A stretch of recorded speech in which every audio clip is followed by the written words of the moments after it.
lesson from Matthew's Gospel, chapter 5, beginning at verse 21. You've heard that it was said to the people long ago, do not murder, and anyone who murders will be subject to judgment. But I tell you that anyone who is angry with his brother will be subject to judgment. Again, anyone who says to his brother, Raca, is answerable to the Sanhedrin. But anyone who says, you fool, will be in danger of the fire of hell. Therefore, if you're offering your gift at the altar and there remember that your brother has something against you, leave your gift there in front of the altar. First go and be reconciled to your brother, then come and offer your gift. Settle matters quickly with your adversary who is taking you to court. Do it while you're still with him on the way, or he may hand you over to the judge, and the judge may hand you over to the officer, and you may be thrown into prison. I tell you the truth, you'll not get out until you've paid the last penny. You've heard that it was said, do not commit adultery, but I tell you that anyone who looks at a woman lustfully has already committed adultery with her in his heart. If your right eye causes you to sin, gouge it out, throw it away. It's better for you to lose one part of your body than for your whole body to be thrown into hell. And if your right hand causes you to sin, cut it off and throw it away. It's better for you to lose one part of your body than for your whole body to go into hell. It has been said, anyone who divorces his wife must give her a certificate of divorce. But I tell you that anyone who divorces his wife except for marital unfaithfulness causes her to become an adulteress, and anyone who marries the divorced woman commits adultery. Again, you have heard that it was said to the people long ago, do not break your oath, but keep the oath you have made to the Lord. But I tell you, do not swear at all, either by heaven, for it is God's throne, or by the earth, for it is his footstool, or by Jerusalem, for it is the city of the great king. And do not swear by your head, for you cannot make even one hair white or black. Simply let your yes be yes, and your no be no. Anything beyond this comes from the evil one.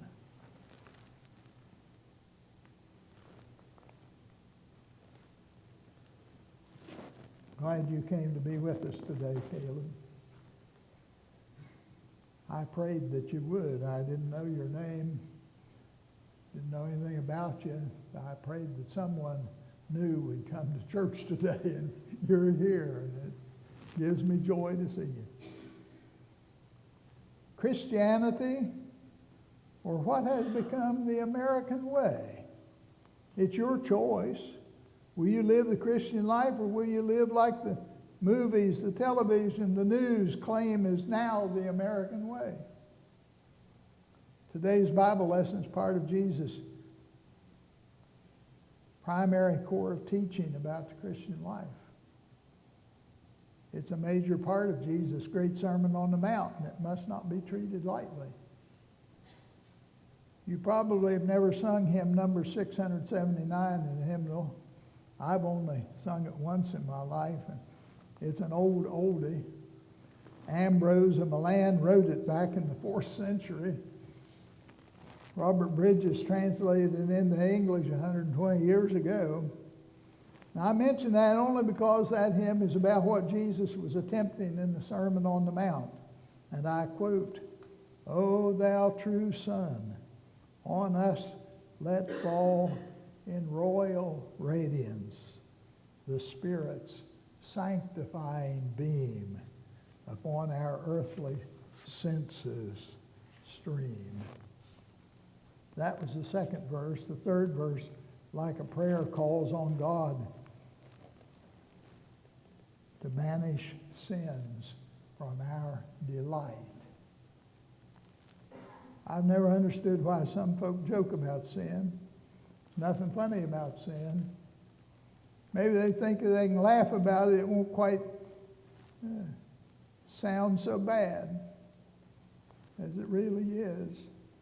Perhaps they joke about sin to keep from associating sin with hell. I don't know. But in the first part of Jesus' sermon, he says that sin will put us in danger of the fire of hell. Jesus says, you know our law says, do not murder. But I say to you, do not be angry. Far from taking it easy on murder, Jesus is saying if anger or revenge will endanger your soul in hell, then you'd better get anger and bitterness out of you. And if you do, then the sin of murder will dry up and go away. Get to the root of your sin and accept the cure.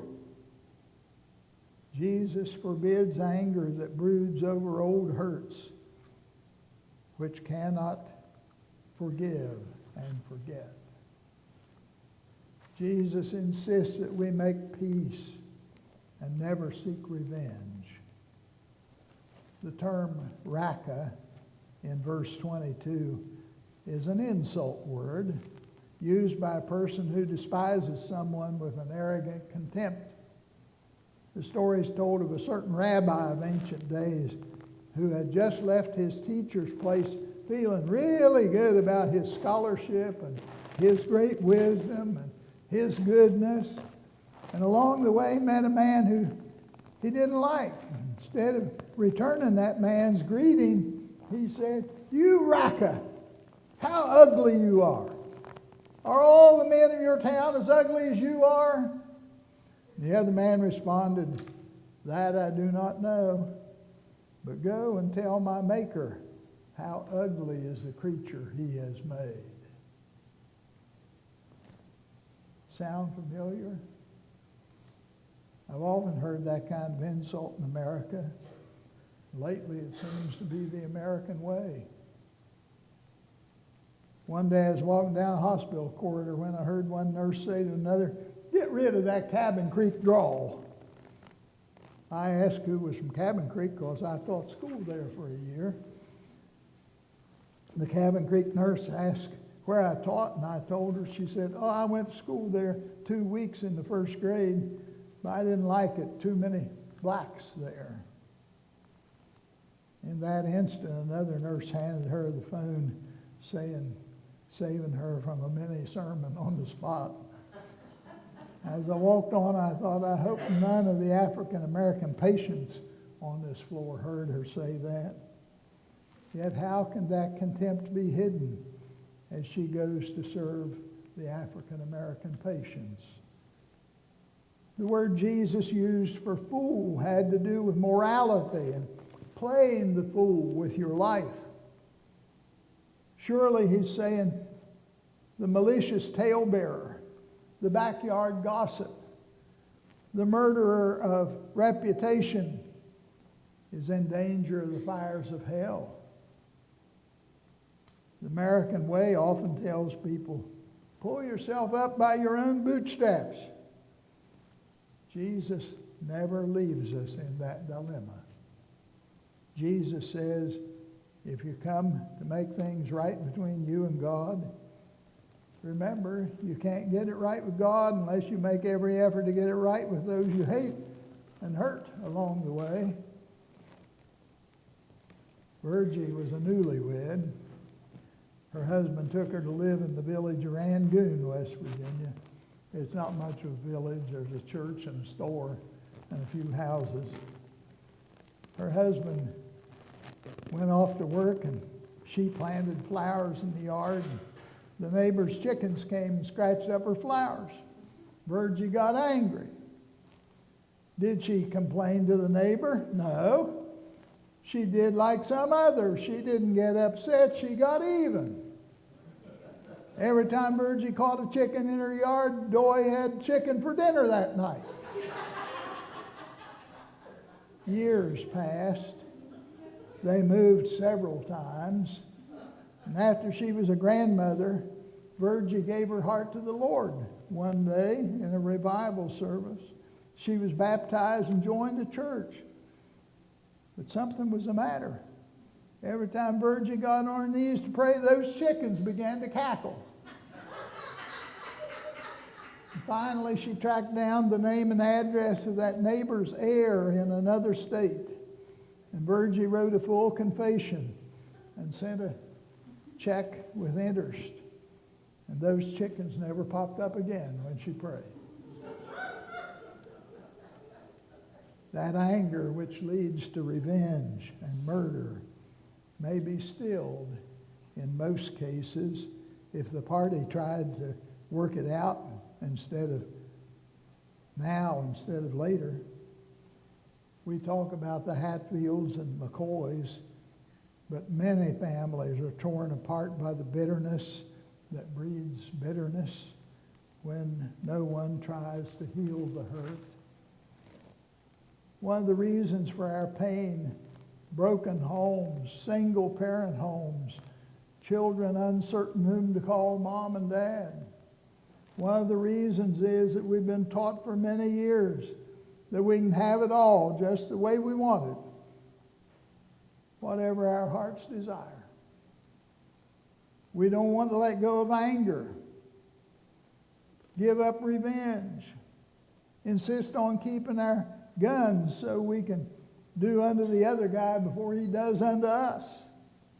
That kind of distrust in God is the essence of blasphemy and the denial of the message of that great hymn.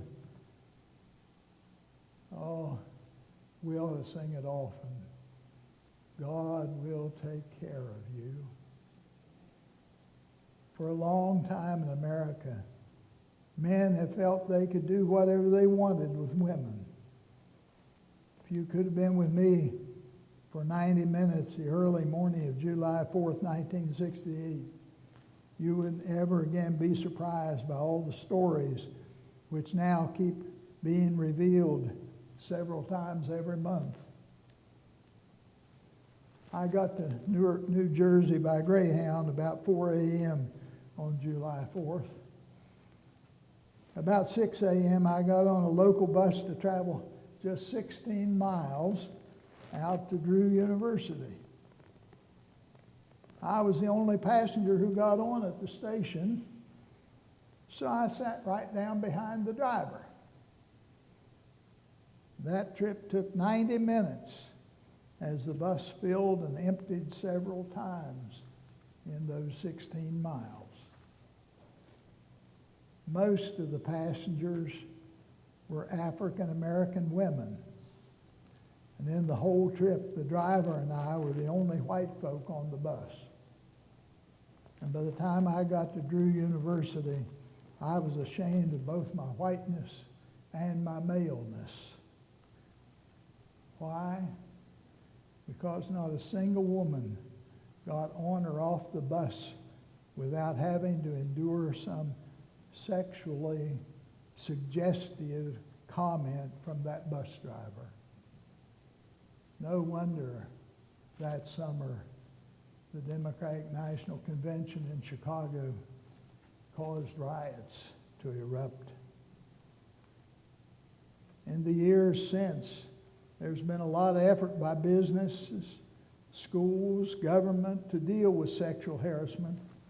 But 2,000 years ago, Jesus was saying, I tell you that anyone who looks at a woman lustfully has already committed adultery.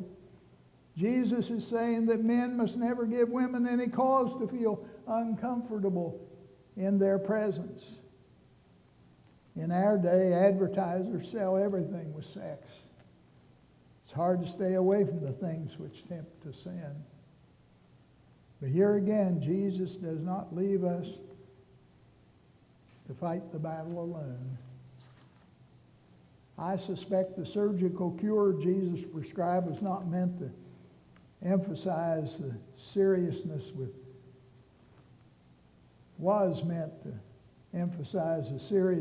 which sexual sin is to be considered. I doubt he really wanted people to lose eyes or hands to save them from the sin. But I'm certain that is it is better to get to heaven with missing parts than to end up in hell. That's what Jesus said. But just saying, I don't want to have lustful thoughts or thoughts of revenge won't make such thoughts go away. On the other hand, Christian action works. If you're having trouble with sin and sinful thoughts, then fill your life so full of Christian service that there's no time for such thoughts. Concentrate on helping to meet the needs of others so that you forget about yourself. That was Miss Courtney's message to us this morning. Filling one's mind with good thoughts will not allow the evil to incubate in your brain. Do you ever, like me, get uncomfortable when you're in a room where two others are sparring verbally with each other? I felt helpless that Monday while Maisel was in the doctor's office. I read my magazine. I tried not to intrude. I kept sensing they were intense, but I seldom heard a word distinctly. And then I heard her sniff. And I thought, he's making his wife cry. I looked up and she was wiping tears. Once after an intense conversation, he grabbed her arms forcefully, and she quietly demanded that he let go. And I thought Maisel would never come out of that office and get me out of this room. I learned several things about that couple because I was listening intently now because I care. They planned to get married that Thursday. The baby was already on the way. He's still talking on the phone a lot with his ex-wife. She admired the prints on the wall of the waiting room. Said she'd like to paint pictures. He made fun of her. I wanted so much for one of them to look my way, to give me an opening to speak. I wanted to say, run, miss, run, and don't look back. Why am I telling you? You say she should know better. She goes to church every Sunday. Yes, that's one of the things I learned. She seemed to feel she had to put up with the way he treated her. Women don't have to put up with that kind of treatment from men. It seems that the American way is anything goes, sexually speaking. That's not the Christian way, as Jesus plainly says. Jesus' word on the subject makes it clear that sex is for a woman and a man, but only after the wedding. If you do it Jesus' way, you'll have time to become friends and learn to cherish each other. That's important because Jesus says marriage ought to last and last and last. The constant bombardment with violence and sexually explicit material has a way of deadening our sensitivities. Jesus calls us to make this world such a world that falsehood and infidelity will be eliminated from it. He wants for us to have a world in which everyone will believe everything we say because we're a people of truth. Jesus didn't promise me a rose garden. Wouldn't you find that Jesus' message kind of suspicious if what he taught benefited only you? But no, Jesus' word is for everyone, and it's believable, and it's doable. And I invite you today to take Jesus at his word. He said, if you repent of your sin and believe in me, you'll be saved. Will you come here to pray as we sing the hymn?